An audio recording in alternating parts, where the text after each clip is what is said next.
Bonjour, que pensent les autres de toi? Comment te qualifient-ils quand tu n'es pas là? Quel est le rôle qu'ils te donnent dans leur vie? Que pensent les autres de toi? Je te pose la question d'une autre façon. Quel est l'agenda des autres pour toi? Parce que si tu ne le sais pas, tu es dans l'agenda de plusieurs personnes. Je n'ai pas simplement parlé du répertoire, mais dans l'agenda. Et ici, je ne parle pas de tout le monde dans ta vie.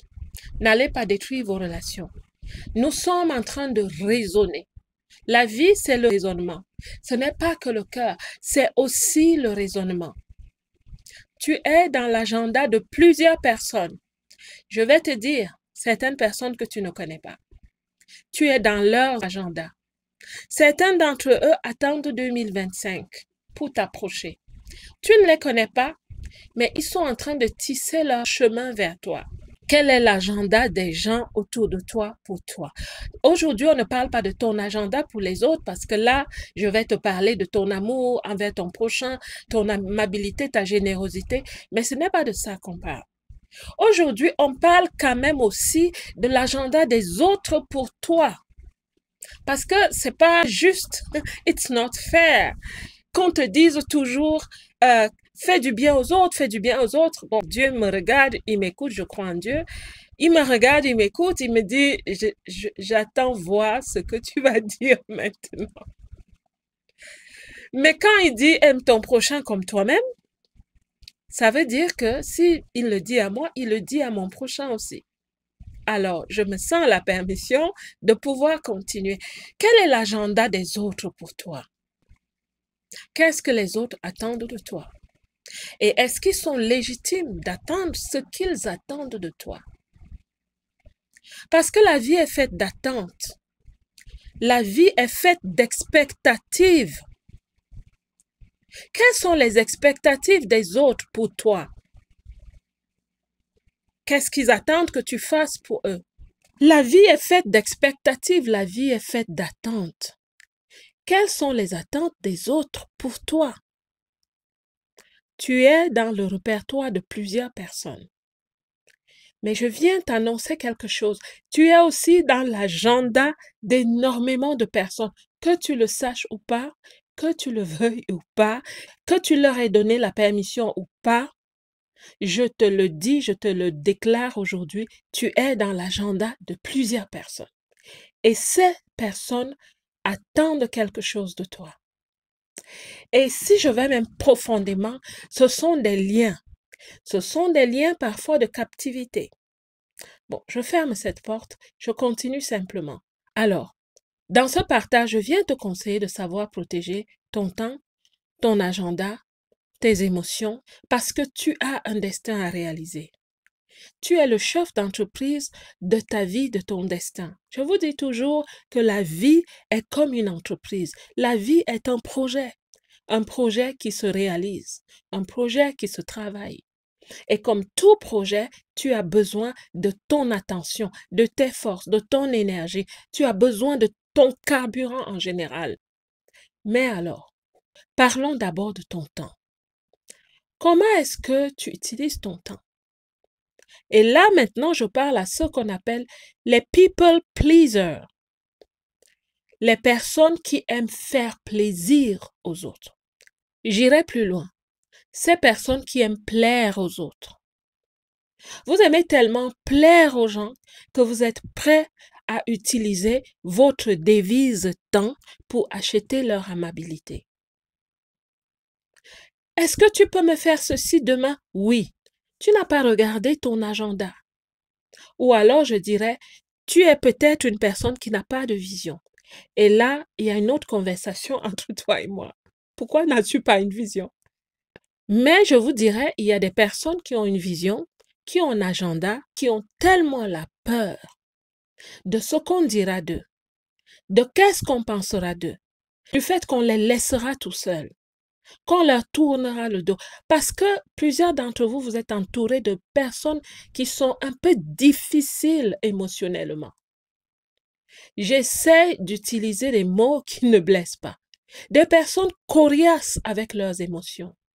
Et quand je parle d'émotions, je parle des bonnes émotions, qui sont le partage, la générosité, l'amabilité, l'hospitalité.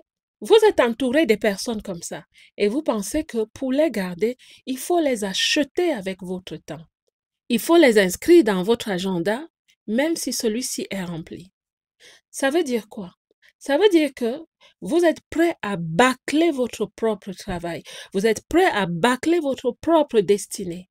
Les étapes, les jalons de votre destinée. Ça fait des années que vous travaillez sur un projet. Ça fait des années que vous écrivez ce livre. Mais vous n'arrivez pas à faire 3 pages par week-end. Pourquoi? Parce que chaque week-end, vous devez vous occuper des enfants de tel. Vous devez aller aider tel à sa fête. Et comme dans la communauté, on sait que vous êtes gentil. Je vais vous dire une chose. Quand quelqu'un commence à vous dire « Oh, tu sais comme tu es gentil », ce qu'il essaie de te dire, c'est que tu es un chiffre molle. Béni, oui, oui. Tout le monde peut marcher sur toi. Voilà ce qu'il essaie de te dire. Alors, dès qu'on te dit que tu es gentil, tu fonds comme du chocolat sous le soleil ou la glace. Et tu te dis, tu fais quelque chose de bien parce qu'on vient de te couronner une fois de plus.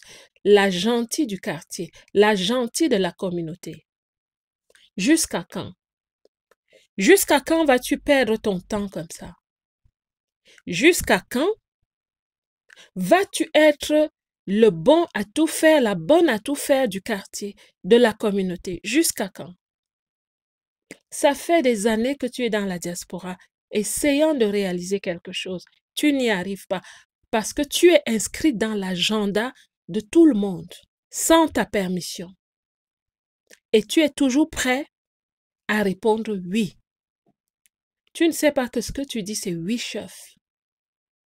Tu ne dis pas le chef, mais moi, je te dis que tu dis chef. Parce que ces personnes se sont subtilement constituées tes patrons au nom de l'amour. Je viens juste de parler du temps. Donc, quand je parle du temps, je parle de l'agenda. Maintenant, protège aussi tes émotions, afin que les gens ne te jouent plus comme on joue en ballon. Le jour où on veut te téter, on te tète. Le jour où c'est avec le pied, on te jongle avec le pied. Le jour où c'est le handball, c'est le handball. Le volleyball, tu passes dans toutes les sauces sportives. Quand ça leur plaît, ils te traitent comme ils veulent. Et c'est toi qui passes tes nuits à pleurer.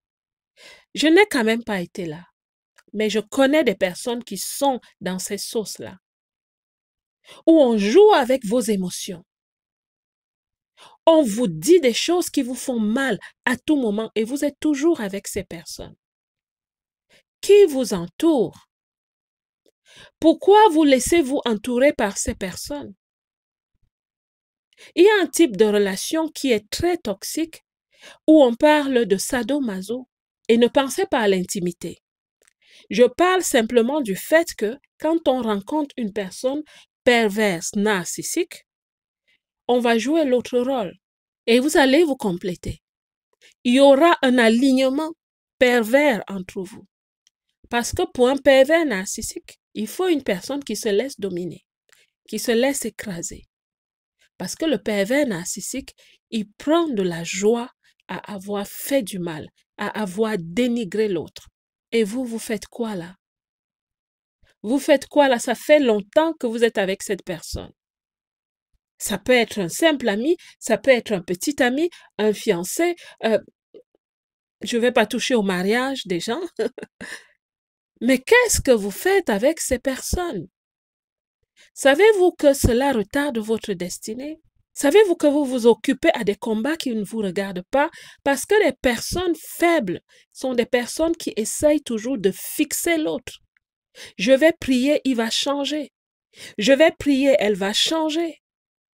Mais non, c'est pas parce que vous priez que les gens changent. Vous n'avez pas accès à leur cœur. Dieu seul a accès à leur cœur. Mais est-ce que Dieu vous a d'abord demandé de marcher avec cette personne? Est-ce que cette personne est dans l'agenda de Dieu pour vous? Vous l'avez inscrite dans votre agenda, dans votre répertoire. Vous êtes connecté à tous les réseaux sociaux. Cette personne vient parfois vous laisser des commentaires iniques, méchants, dévalorisants, mais vous êtes amis. Mais vous êtes la seule personne qui pleure dans cette amitié. Faites attention à vos émotions. Ces personnes vous prennent tout, vous arrachent tout. Qu'il n'y ait pas de confusion, je ne parle pas ici de la générosité délibérée. Je ne parle pas ici de l'amabilité, de l'hospitalité qu'on offre aux autres de façon volontaire. Pas du tout. Parce que ça doit exister. C'est un devoir humain d'aimer son prochain. Vous savez bien de quoi je parle. Alors, j'essayais de m'arrêter pour vous dire qu'en 2025, ne soyez plus des personnes qui se laissent piétiner. J'ai failli dire utiliser, mais je préfère dire piétiner parce que c'est une expression, se laisser piétiner par les autres. Alors, afin de ne plus être cette personne, il y a des choses à faire. Je ne te parle pas de te replier sur toi, mais je te parle de te considérer toi-même comme une valeur. Une personne de valeur, un maillon de la chaîne qui est fort, un maillon qui est mentalement puissant, émotionnellement équilibré et qui travaille sur elle-même, sur son savoir-faire, son savoir-être, une personne qui a un destin, une vision. Je te conseille de devenir cette personne. Ça va te demander un travail. Si tu te reconnais en tant que personne qui est fatigué de se laisser malmener par les autres, si tu te reconnais comme étant une personne qui est quelque part faible dans sa façon d'interagir avec les autres, n'hésite pas de me contacter parce que cela est une barrière pour la réalisation de ton destin. Tu es toi-même ta barrière en fait. Il y a une grande porte, elle est ouverte, mais tu as l'impression qu'elle est fermée. Tu es ta porte qui ne s'ouvre pas. Tu es toi-même ta porte qui t'empêche d'avancer. La belle diaspora, j'espère que ce partage t'a préparé pour l'année 2025. Que Dieu te bénisse comme d'habitude. Je vous aime.